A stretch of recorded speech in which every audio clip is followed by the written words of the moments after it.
어제 네 번째로 진행된 대장동 관련 재판에선 사업 당시 실무진들이 등장해서 증언에 나섰습니다. 한편 오늘 오후에는 윤석열 국민의힘 대선 후보의 장모 최모 씨에 대한 2심 재판이 진행됩니다.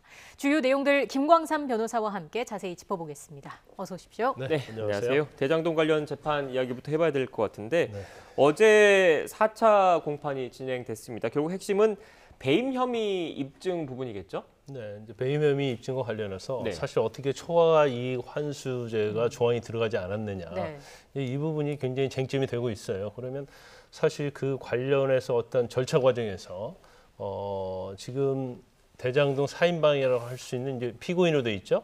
유동기, 남욱, 정영학 변호사, 정민영 변호사랄지 이런 사람들이 배임에 어느 정도 공모를 했는지에 대해서는 사실 이제 실무 차원에서 어떻게 이루어졌는가 중요하잖아요. 그러면 사실 성남도시개발공사의 개발 1처, 2처, 3처가 있거든요. 근데 개발 1처에서 특히 관련된 개발 사업 1팀에서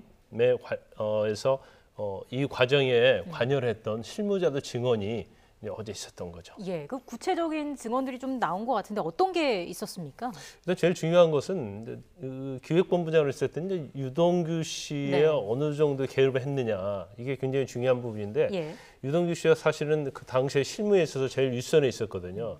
그래서 특히 박모 씨 증언한 바에 의하면 당시에 그 1팀의 차장인 주모 씨가 이제 주도적으로 했는데 주모 씨가 이메일로 유동규 전 본부장의 측근이라고 할 수 있는 정민영 변호사, 굉장히 당시에 공모지침이랄지 협약서에 주도를 했습니다. 그 정민영 변호사한테 이메일로 보냈다는 거예요. 그래서 공모지침에 보면 이 공모지침 자체는 민간 사업자를 공모하는 거거든요. 민간 사업자에 너무 이득이 많이 간다. 특히 한 성남도시개발공사가 1,800억 정도밖에 이익을 갖지 않도록 돼 있고 초과 이익이 나는 경우에 대한 어떤 규정이 없다. 그래서 이 부분에 대해서 삽입을 해야지 다른 민간 사업자가 참여하게 되면 더 성남도시개발공사에 이익을 줄 것이라는 민간 사업자가 참여할 수 있다. 이런 취지로 이메일을 보냈다는 거죠. 근데 이메일을 보내고 나서 정민영 변호사한테 보냈는데 다음날 유동규 전 본부장이 불러가지고 질책을 했다는 거예요. 그래서 질책을 구체적으로 어떻게 했느냐 이렇게 물어보니까 굉장히 머뭇머뭇하면서 이 박모 씨의 증언을 했는데 표현을 따지면 총 맞았다. 이 말 자체는 아마 내부에서는 굉장히 질책을 많이 받는 경우를 얘기하는 것 같아요. 그래서 구체적으로 얘기하라고 이렇게 얘기를 하니까 넌 도대체 주모 씨가 어떤 업체하고 얘기를 하느냐, 그러니까 어떤 업체가 짜고 얘기하느냐 이제 그런 취지의 얘기겠죠. 그렇게 얘기를 했다 이런 증언을 했습니다. 네, 그러니까 좀 정리를 해보면 민간에게 돌아가는 과도한 초과이익을 환수하자 이런 조항, 이런 방법을 만들어야 된다고 당시에 실무진에서는 의견을 제시를 했는데 그게 지금 현재까지 재판 과정에서 파악된 증언으로 나온 걸로 봐서는 당시 유동규 당시 본부장 선에서 일단 제지가 됐다 이런 취지의 진술이 나왔다는 얘기인 거죠? 네, 그렇죠. 그러니까 초과이익 환수 조항이 왜 삽입이 되지 않았느냐 이 부분에 대해서 굉장히 핵심적인 증언이라고 볼 수가 있거든요. 그런데 지난번에 나온 한모 씨도 마찬가지고 사실은 이 대장동 개발과 관련된 이제 공모 지침 또 이제 사업 협약서 이런 것들에 있어서 초과이익 환수 조항이 왜 빠졌느냐 굉장히 중요한 거 아니겠습니까? 그래서 검찰은 이 부분을 입증하려고 하는 거거든요. 그래서 공모지침에서 빠지게 된 경위에 대해서 실무자들이 나와서 증언하는데 거의 약간 그 증언 자체는 상당히 일관성이 있어요. 그리고 상당히 일치한다고 볼 수 있어요. 자신들은 그걸 주장했다는 거죠.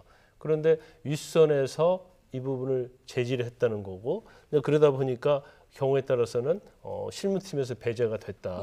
이런 취지의 증언입니다. 네, 지금 변호사님 말씀 그리고 어제 공판 과정에서 드러났던 얘기를 들어보면 지금 밝히려고 하는 게 윗선이 어디까지인지를 지금 밝히려고 하는 부분인데 현재까지 재판 과정에서는 유동규 전 본부장이 그 정점에 있는 것으로 지금 검찰 수사 그리고 재판 과정에서는 지금 파악이 되고 있다라고 지금 봐야 되는 겁니까? 네, 맞습니다. 그러니까 유동규 전 본부장이 정민영 변호사를 통해서 공모지침서를 작성을 했고 또 그 과정에서 실무자들은 초과이익 환수 조항을 넣자고 했는데 이 부분을 배제시키고 실무자들 불러서 질책을 했고 그래서 결과적으로는 초과이익 환수 조항이 들어가지 않았다. 그러면 유동규 전 본부장이 여기서 역할을 해서 결국 민간업체로부터 뭐 뇌물을 받든지 아니면 이익을 얻기 위해서 그런 것이 아니냐 이게 이제 검찰의 시각이거든요. 그런데 사실 이제 실무자들이 나와서 증언을 한 내용 자체는 검찰이 주장하는 내용에 부합하는 거예요. 그러니까 범죄 혐의 사실과 부합하는 증언이라고 볼 수 있는 거죠. 예. 그래서 이 부분에 대해서는 증언의 결과만 놓고 보면 유동규 전 본부장에게는 좀 불리한 증언이다 이렇게 볼 수가 있습니다. 또 실무자 중 한 명이 위에서 찍어 누르는 것처럼 느껴졌다 이런 취지의 그 말을 하기도 했는데 이게 통상적인 절차가 아니었다 이런 의미로 보면 되겠습니까? 그렇죠. 이제 그 얘기는 지난 17일하고 21일 날 네. 증언했던 또 한모 씨가 있거든요. 예. 그래서 지난번 우리 여기 나와서 방송을 했었는데 한모 씨 증언도 마찬가지죠. 특히 대장동 개발과 관련해서 뭐 일공단하고 그다음에 택지 개발이 왜 분리가 됐느냐. 원래 분리 안 하기로 됐었는데 그러면 분리를 하게 되면 사실은 민간업자에게 훨씬 더 이익을 많이 주게 되는데 그 과정에 있어서도 위에서 찍어 누르는 듯한 느낌을 받았다는 거예요. 그러니까 자기들 입장에서는 분리하면 안 되는데 왜 분리를 했을까? 이것은 성남시나 성남도시개발공사의 공사에게 이익을 안 주는 행위인데 그런 의아심이 있었고 또 그런 주장을 전달했다는 거잖아요. 예. 근데 결과적으로 윗선에 의해서 특히 유동규 전 본부장이랄지 아니면 남욱 변호사 이렇게 관계된 사람들의 의견에 의해서 이것이 좌절이 됐다 이런 취지의 증언입니다. 네, 지금 대장동 관련해서 크게 세 줄기로 수사가 진행되고 있고 일부는 또 재판에도 넘겨졌는데 앞서 쭉 설명하셨던 이른바 민간의 초과이익 환수와 관련된 환수를 못한 것과 관련된 배임 혐의 그리고 또 다른 게 그 이른바 50억 클럽을 비롯한 로비, 뇌물 의혹이 있는 거고 또 다른 하나는 초대 성남도시개발공사 사장이 임기를 채우지 못하고 중도에 사퇴하는 과정에서 직권이 남용된 게 아니냐 이 크게 세 갈래로 지금 수사가 진행되고 있고 일부는 재판이 좀 진행되고 있지 않습니까? 네.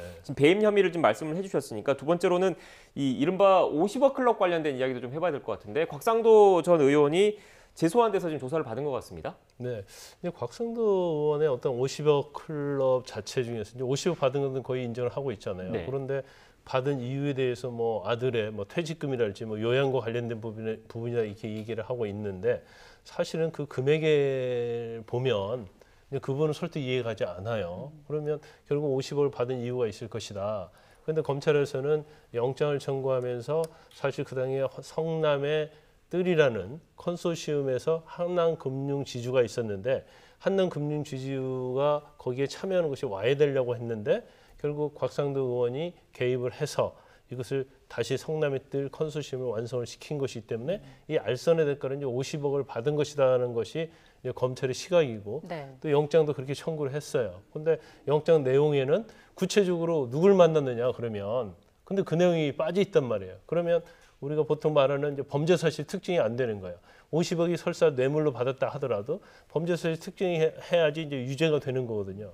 그래서 기각이 된 다음에 이제 검찰이 계속 수사를 하고 있다는 얘기는 나왔는데 예. 아마 그 부분은 아직 검찰에서 확실하게 수사해서 뭐가 확보된 게 없는 걸로 보여요. 그리고 그 와중에 남욱 변호사로부터 곽상도 전 의원이 5천만 원을 받았다. 근데 이 5천만 원 받은 명목이 무엇이냐 굉장히 중요하거든요. 예. 그런데 이게 대장동 개발 관련해서 받았느냐 아니면 그냥 정치장으로 받았느냐 한다 할지라도 사실은 정치장법 위반이 되거든요. 그래서 남욱 변호사나 검찰 입장에서는 이건 정치장법 위반이다 그렇게 보고 있는 것 같아요.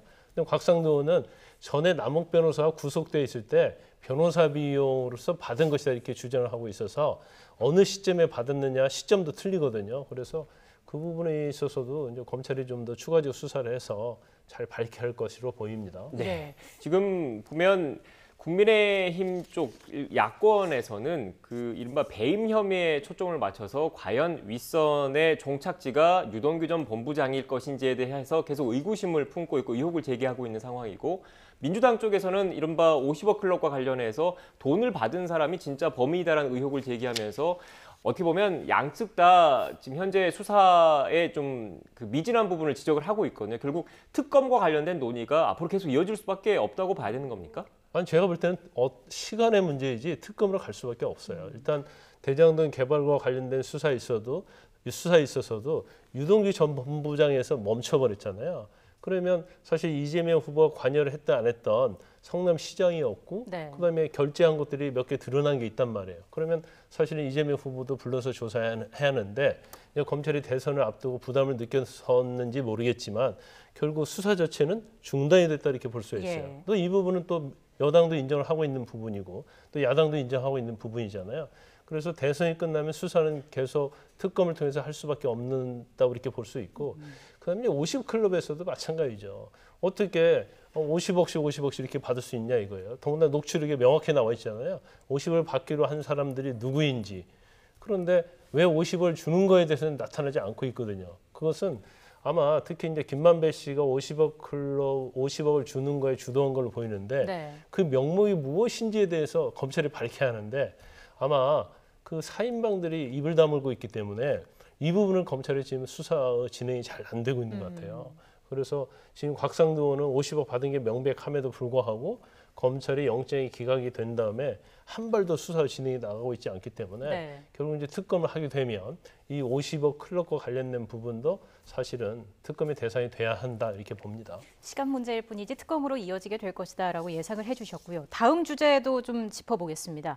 윤석열 국민의힘 대선 후보의 장모 최모 씨의 요양급여 부정수급 혐의에 대한 항소심 선고가 오늘 이제 나오게 되는데 주요 내용 간략하게 정리를 해볼까요?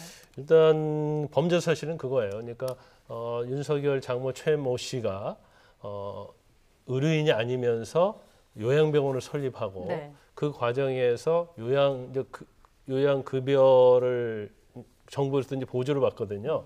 그래서 국민건강보험공단으로부터 한 23억 가까이를 부정한 방법으로 탄했다는 것이 예. 이제 주 범죄 사실인데 이와 관련해서는 1심에서 유죄가 인정이 됐어요. 그래서 징역 3년을 선고받았는데 검찰에서도 징역 3년 구형을 했거든요. 근데 구형 그대로 이제 3년이 나왔고 네. 그래서 최모 씨가 여기에 항소를 했고 이제 항소심을 재판하는 도중에 지난 9월에 본인의 어떤 신병을 이유로 그러니까 뭐 아마 지병을 이유로 보석이 허가돼서 네. 이제까지 불구속 재판을 받고 있다가 이제 오늘 선고가 되는 거죠. 네, 일단 뭐 최 씨 측에서는 요양병원 운영 의사가 없었다면서 좀 억울함을 호소하고 있는 상황이지 않습니까? 그런데 오늘 항소심에서는 결과가 어떻게 나올 것으로 예상하십니까? 일단 이 전체적으로 보면 사실은 이 요양병원 설립하고 한 사람은 주모 씨 부부예요. 그래서 그 사람들이 사실은 전에 실형을 선고받았거든요. 남편은 징역 4년, 부인은 징역 2년 6개월. 그리고 여기에 형식적으로 좀 관여했던 이제 구모 씨는 집행유예 선고를 받았어요. 그래서 많은 법조인들이 공모의 관계가 인정이 된다 하더라도 자금을 대준 거잖아요.